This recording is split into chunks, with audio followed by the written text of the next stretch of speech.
I mean, it's a best of list. I don't know how to start this video.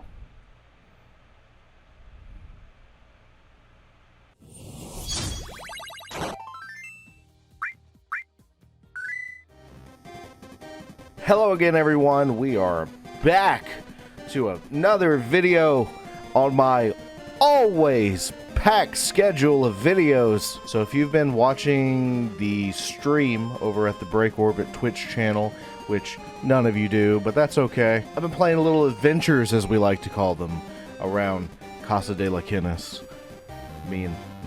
By that I mean me and Skytown. But I just recently beat Endwalker for...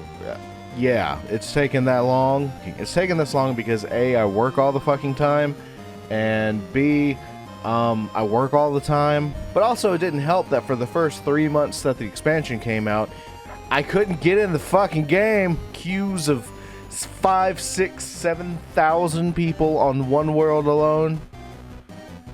Come on. Yeah, I just couldn't get it. Like, I don't even think it came out in December. I don't think I even got in, but maybe twice. I'm also not the type of person that likes to waste experience points, so I would get some fucker up to 90, and then it's just like, oh well, now I can't. I gotta get somebody else up, move them up, so they can start getting some experience. Oh no, they're not level 80 yet. And so it was constantly having to like go back, grind up, advance a little, go back, grind up, advance a little, go back, grind up, advance a little. But here we are now. I've finally beaten it, and I actually beat it live on Twitch for the most part. I had to get the achievement off camera. And it got me wondering, because I always talk about Final Fantasy VII, and I've gone on record by saying the Final Fantasy VII is my favorite of the series.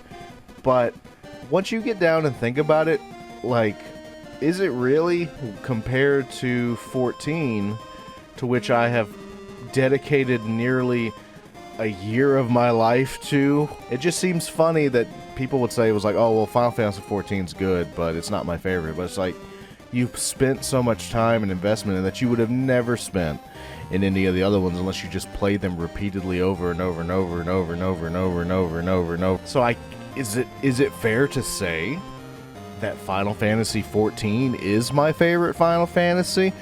I don't know. That's why I'm in a conundrum. But then while I was thinking about that, then I started thinking about other things, like, well, what is it I like about 14, and which parts have been better than the other ones? Because there have been some good parts, and boy, there have been some stinky. So that's what I've set out to do. I'm here to give you my top 6 list of all things Final Fantasy 14 and how I view them. Which one do I think is the ones that you need to play, and which one's the ones you need to get the fuck through? Now I'm going to have to put the disclaimer on here. This is my list. I understand that you might not agree with it, and I will say that we will agree to disagree, and hopefully one day you'll realize how wrong you are. Starting off with a bullet is Stormblood. Stormblood was not good. Stormblood came out of the gate hot, let me say that. It came out really hot.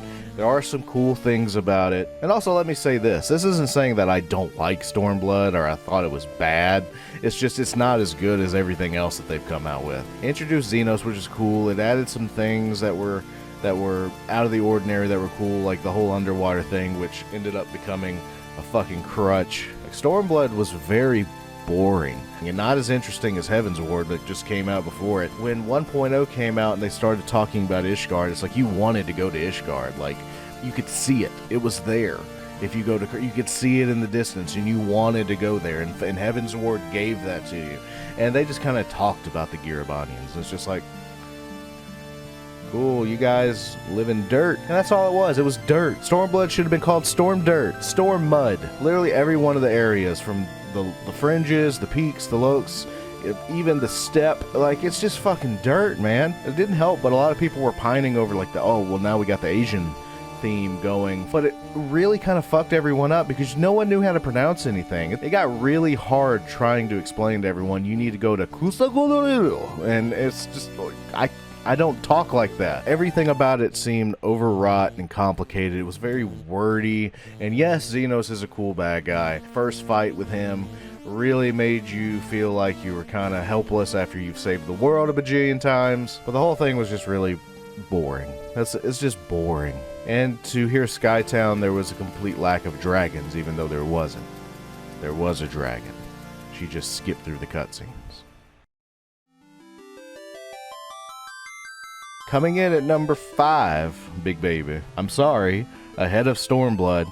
It's 1.0. Now I know what you're thinking, and stick with me, because this gets weird. Whenever Ventures first came out, in 1.0, like, I didn't have a computer that could run it, so I didn't get it, and by that time I had already read all the negative press about it and how it sucked. I kind of was just like, well, I'll just wait for it to come out on PlayStation 3. Of course, that shit didn't happen, so I bought a computer to start doing all, like, this shit at home and everything, and I was like, well, I'll give it a try now. And it was probably about maybe a year into it. By then, they had fixed a lot of the problems with it. There were still some problems with it, and by some, I mean a lot, but there was some really cool shit in 1.0. There's a lot of cool shit in 1.0 that we don't have anymore. Like, the music was thebomb.com. For all intents and purposes, while the lighting was shit, the graphics were better. The fact that it had motion cap for most of the characters in every situation made it that much. Your character had weight. It wasn't just this floaty, let's run all over the place type thing that it is now with jumping all over everywhere. 1.0 had a lot of problems, but it was still pretty cool. And the story beats that happen in 1.0, you only get to hear about them now.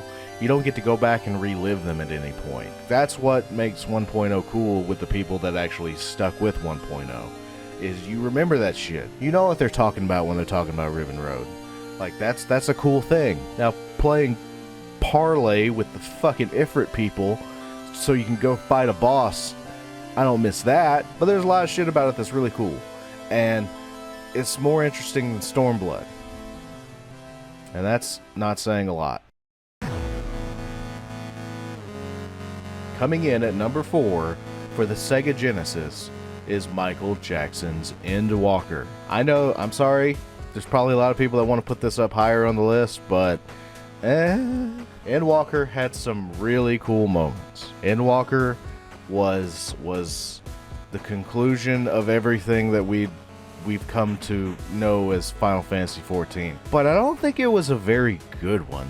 It's definitely not the one that I thought that it was going to be. When I play Endwalker, I kind of got the sense that, a lot like movies that have come out in the last few years, that you can tell that they made this during the pandemic. You can tell that a lot of the discussions that were made about this game and how they came to pull it together and make it a thing were not done with, like, people standing over anyone's shoulders and making sure and having the camaraderie and the teamwork with it. It was done over fucking Zoom meetings. I think the best example of a movie that I can think of is the Mortal Kombat movie that came out a couple years ago. You can tell that it was so disjointed, and that the shots were so weird, and that they had to, just because they had to deal with so many stupid fucking restrictions, that you can tell that it comes out in the movie. And you can tell that they were having issues with it. And I think the same thing happens with video games. Like, the music isn't as good, the areas aren't as good, and I'm so sick and tired of the fucking areas in Final Fantasy XIV. Old Charlian was kind of cool. One of those cool things that you finally get to see that they've been talking about forever. But fucking Thavnir was just uninteresting. Like, it didn't really seem to fit. Like, the whole Radzaz fucking Mumbai, and the music in Mumbai, if you will, was almost to a point to being, let's dial that back a little bit. Get a little caricature-ish, if you know what I'm saying. And it may seem like I'm harping on this, but only because it's fresh in my memory. But spoiler alert, the ending of Endwalker, when you're going through the last area and all of your characters are supposedly committing the ultimate self-sacrifice. At this point in the game, and I'm not talking about in the game of just 14 itself, but in the game of playing tapes, it's like, you've already teased me so much with people dying all the time. There was absolutely zero suspense. Like, I knew they were coming back. They telegraphed it from the very beginning that this was going to happen and that it was going to be tear-inducing and all stuff, but it really wasn't, because it's like, at no point did I have any actual fear that I was never going to see these characters again. I'm sorry, but it was kind of hokey. So that alone, for the entire third act, just sucked the suspense right out of everything. Kind of led down the road of the ending kind of being a stinker. And not only that, the end fight with Xenos that you really couldn't even lose, that went on for fucking ever. And I play a fucking bard, and I bard goddamn hard. It went on forever. It just seemed like padding, and unnecessary padding, and I didn't like it. And the story was kind of disjointed. They just threw out the Zodiac thing just in the first, within the first 3 levels of the expansion, and it was over with. It was done. It was like, oh well, there's this other thing that's more important. You need to go do that. By the way, here's your DeLorean. That's not to say that Endwalker was bad. I didn't not enjoy it. It's just, I kind of think it was sloppy. Now granted, I'm kind of lumping in this list, and I guess I should have said this from the start, but I'm a dumbass. I'm lumping the post-expansion free DLC in with the actual expansion proper. So now that things are somewhat back to normal, maybe they'll be able to tie it all back in together and make some sense of it, and it not be just kind of bland like it was. At number 3, is that what number we're on now? 3? Number 3 is the big 2.0, and that's Realm Reborn. I have come to have such a appreciation for 2.0, as I still call it. Just going Reborn over and over again just it don't work with me. I have trouble with my alls. Like, I've recently gotten into making sure I'm trying to do the hunt achievements in my downtime. That's probably another reason why I haven't beaten Moonwalker until now. I was trying to hunt all the A ranks, like, because apparently I missed some, and I didn't know which ones that I missed because I've been playing for so long. Going through and running through and trying to find all these monsters and like going off a loop and seeing where everything was, I gained a greater appreciation for what they did with 2.0 after having played 1.0, just from running through all the different areas of the game, because they had such a fuck up on their hands, and they had one shot to fix it, and you can tell the care that went into it. And I don't really want to bring it up, but it's a lot like Final Fantasy VII Remake. Like, they knew they couldn't fuck that up. It's the same thing with The Realm Reborn. All the different, like, zones and everything, they all had their own personality. They all had their own, like, look and feel to them. You knew where you were. If you just took a screenshot of someone standing in one of the OG 2.0 areas, you knew where they were.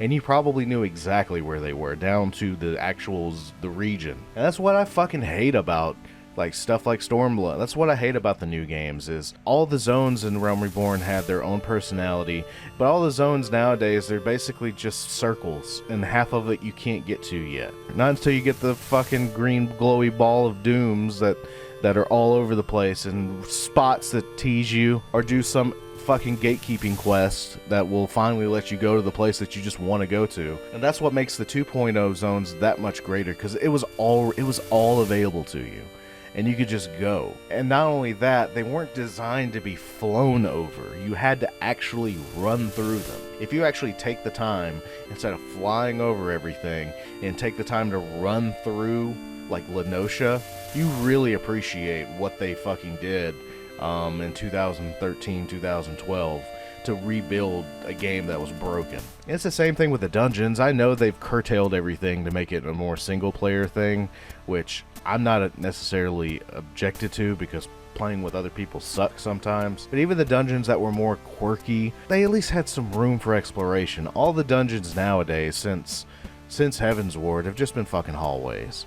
Sometimes they would throw a wrinkle at you and you have to do this, but by the time we get to Endwalker, they're just fucking hallways. It's literally run to one end to the other. It's basically your raid dungeon, with no other kind of things that you need to do to kind of break up the monotony of running down a hallway. It's not like Brayflox back in the day, where you could literally just go into Brayflox and just kind of do whatever you want to do. You can do as little or as much of it as you wanted to. But even Brayflox is a fucking hallway now, and it's lame. Like, they're nerfing their own exploration part of the game, which is what I thought adventuring was. Going back and looking at 2.0, like in its original form, it's really fucking good. And it's a lot better than even the people that were giving it so much credit back then were giving it then. It's better than that. Now, it can be long-winded, and Thancred totally killed all of his friends.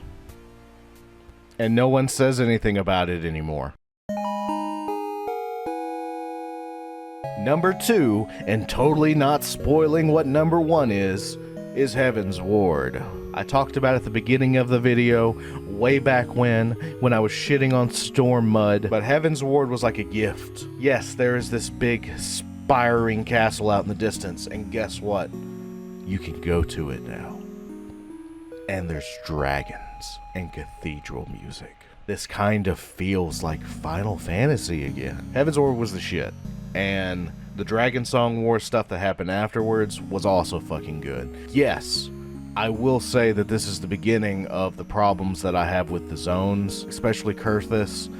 It's big. Fuck the churning mists and fuck the sea of clouds. But they were really trying to sell the fucking flying thing, and it took a fucking minute to get across everything. But the actual story of Heaven's Ward, the look, the feel, the sound of Heaven's Ward, it felt like Final Fantasy. It was something that even 2.0 when it first came out was kind of missing. It was just straight to the point and let's fucking get at it. And I think the coolest part about Heaven's Ward is that the story was simple. That was the best part. They told a simple story. It didn't have to be overwrought and complicated. It was literally just a fucking love story surrounded by this big war. It's kind of like War and Peace. And that's what I wish that they could kind of go back to in some ways, is that this one focus of the story was what was the best part of it. And they just built around that rather than trying to shoehorn everything in like in Endwalker. And even for like, as much as I've ripped on some of the older areas, the Sea of Clouds fucking sucks, but at least it's not a big fucking circle. Okay, I'm sorry. Okay, Garlemald was a square. Okay? A square. I apologize. And number 1 with a bullet, and I think a majority of people might agree with me, is the Shadow Walker bringer. There's no contest here, and you can disagree with me if you want and say that one of the other ones is better. There's really no fucking contest here. Shadowbringers is the best expansion. There have been even some people, not that I base my opinion on what other people think, but there have been some people that say that Shadowbringers is the best story that come out of Final Fantasy since like 10 or 8 or 7, or I can continue to count down. 6, 5, 4. What the fuck's gonna happen? 3. Shadowbringers is one of those nostalgic moments, and I've actually wanted to do a video about this, just a little sidebar of like cathartic moments in video games where you literally kind of lose yourself for a minute. My version of that and the moments that I've experienced. And walking into Lakeland the first time in Shadowbringers is one of those moments where you literally are like, what the fuck is going on? Like, what is happening to me? Like, the look on your character's face is the exact same look that you're giving everything else. It's a moment of catharsis that is rarely experienced in video games now. And then once the story opens up and you find out that everything that you've done in your entire time of career of adventuring has had consequences somewhere else, it really kind of brings it home that not all good is good. The ideas that they play with in Shadowbringers are really, really fucking cool. Not a whole lot of games like dive into that maybe what you're doing for good could possibly hurt somebody else. And guess what? It destroyed this other place. It's a really cool idea.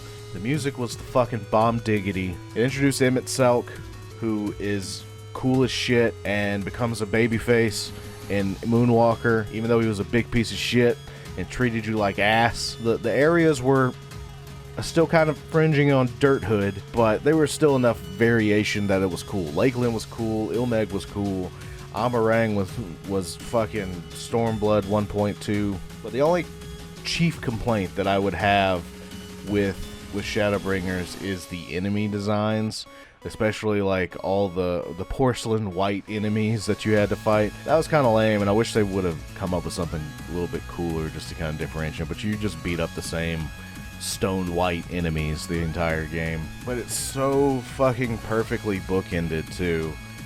When you show in the beginning, when you walk into Lakeland, the guy in your face is just like, what the fuck is happening? And you do the same look at the very end when you're fighting the final boss, and like you just look up and it's just like, yeah, I know where I'm doing now. It's just like, goddamn, that's so fucking badass. So there you have it, the entire gamut of Final Fantasy XIV. What will 7.0 bring? Where will it fall on the list? I don't know. I don't have the Aetheryte DeLorean. that your character does in the game, but he doesn't go forward. I know you probably don't agree with me, and that's okay. Like I said, maybe someday you'll learn. But leave your list down there.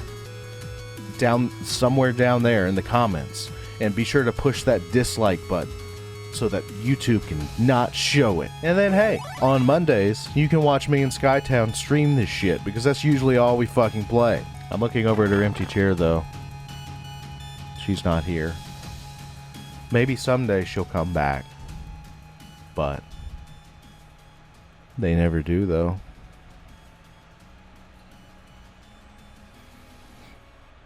Beasley's under my desk and he pooed it.